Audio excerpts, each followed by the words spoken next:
Hello guys, ഞാൻ ഉള്ളത് ട്രെയിനിന്റെ സീറ്റിന്റെ അടിയിൽ ഒളിച്ചിക്കാട്ടാ. കാരണം TTR പുറത്തുണ്ട്. എന്നെ രക്ഷിച്ചത് ആരാച്ചാലേ ഈ അലോപീഡിന്റെ അതേപോലത്തെ സാരി ഇട്ട ഗുജറാത്തി അമ്മൂമ്മമാരാട്ടാ. ഓല് നേരെ വന്നാണ്ട് എന്റെ സീറ്റിന് മുമ്പിൽ വിടർന്നാണ്ട് ഇരുന്നു. അപ്പൊ പിന്നെ എന്നെ കണ്ടില്ല. എന്നെ രക്ഷിച്ച ഈ അമ്മൂമ്മമാർക്ക് ഞാനൊരു ചായ പോലും വാങ്ങി കൊടുക്കാതെ ഓലെടുത്ത് വന്നാണ്ട് ഇങ്ങനെ പാട്ടാടിയിട്ടാ ഇപ്പൊ എനിക്ക് തലക്കൊന്ന് കിട്ടിയത്. ടിക്കറ്റിന്റെ പൈസക്ക് നമുക്ക് നാട്ടിലെത്തിയിട്ട് അറേബ്യൻ മഞ്ചേരിയിൽ നിന്ന് മന്തി എന്നാന്ന് പറഞ്ഞ ആശിക്ക് TTR വന്നപ്പോ നേരെ ട്രെയിനത്തെ ബാത്റൂമിക്ക് പാഞ്ഞപ്പോ ക്ലോസറ്റിലെ കാലൊടുങ്ങി അവന്റെ കാലാണ് നിങ്ങൾ ഇപ്പൊ കണ്ടോണ്ടിരിക്കുന്നത്. പിന്നെന്തിനാണ് ഓൻ ഈ ഇരട്ട കൊലപാതകത്തിന് പിടിച്ച പ്രതികൾ മുഖം മറിക്കണമായിട്ട് കറുപ്പ് തുണി കൊണ്ട് മുഖം മറിച്ചെന്ന് അറിയാം. ഓന്റെ കാലാണ് ക്ലോസറ്റ് കുടുങ്ങിയത് നിങ്ങൾ കാണാതെക്കാനെ. ഇപ്പൊ നിങ്ങൾക്ക് ആർക്കും മനസ്സിലായില്ലല്ലോ ഓന്റെതാ കുടുങ്ങിയെന്ന്. അതാണ് ഈ അനസിന്റെ പവർ. TTR വന്നപ്പോ ഇവനെന്താ കാട്ടിച്ചാലേ അമ്മൂമ്മമാരുടെ അടുത്തുള്ള ഒരു നീല സാരിയും കൂടി ഉണ്ട്. അത് ചുറ്റിയാണ് തലയിൽ കൂടെ ഇട്ടാണ്ട് ആ ജനലിന്റെ അവിടെ അങ്ങനെ ഇരുന്നിട്ടാ. TTR വിചാരിച്ചത് ഏതോ ഗുജറാത്തി തള്ള വിചാരിച്ചാണ് മൂപ്പരാള് പോയി. ഈ ചെങ്ങായിനെ കണ്ടിട്ട് നോക്കിയാണ് കിംബോയിന്റെ അളാപ്പന്റെ കൊണ്ടായില്ലേ. ഇവനോടൊന്ന് വർത്താനം പറയാൻ വേണ്ടി ഞാൻ കുറെ നേരമായിട്ട് കാത്തിക്കണം. പക്ഷെ ഈ ചെങ്ങായി ഉറക്കത്തുനിന്ന് നീക്കണ്ടേ. എന്താപ്പത് ഇയാളെ ഈ കെടുത്തം കണ്ടിട്ട് എന്റെ മരിച്ചുപോയ വെല്ലിപ്പ പണ്ട് ഉച്ചക്ക് ചോർന്ന് കഴിഞ്ഞാൽ ഇതേമാതിരിയൊക്കെ എടുക്കും. അതേമാതിരി ചില ടൈമിൽ എന്റെ മമ്മിന്റെ അടുക്ക് പോയിട്ടുണ്ടെങ്കിൽ ഇതേമാതിരി ഉണ്ടാവും നല്ല പയഞ്ചൊക്കെ വീണെടുക്കുന്നുണ്ട്. അപ്പൊ എന്റെ അമ്മ പറയും അതൊന്ന് കൊണ്ടേക്കോ കുട്ടിമോനെ, അതൊന്ന് കൊണ്ടേക്കോ കുട്ടിമോനെ. നിൽക്കുകയാണെങ്കിൽ ഈ കുട്ടിമോനെ നിൽക്കുന്നത് തീരെ ഇഷ്ടമല്ല. കാരണം എന്റെ പേര് അനുവാണേ.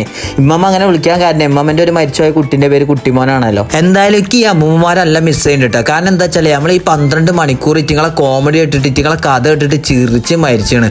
അപ്പൊ നിങ്ങൾ ആരെങ്കിലും ആ ഗുജറാത്ത് ഭാഗത്തേക്കൊക്കെ പോകുമ്പോൾ പറയുന്നുണ്ട് ഇതേ മോശമുള്ള ഏതെങ്കിലും സാധനങ്ങളെ കണ്ടിട്ടുണ്ടെങ്കിൽ ഇക്കറ്റിങ്ങൾക്ക് എന്തെങ്കിലുമൊക്കെ കൊടുക്കണം എന്നൊക്കെ പൂതിണ്ടോ.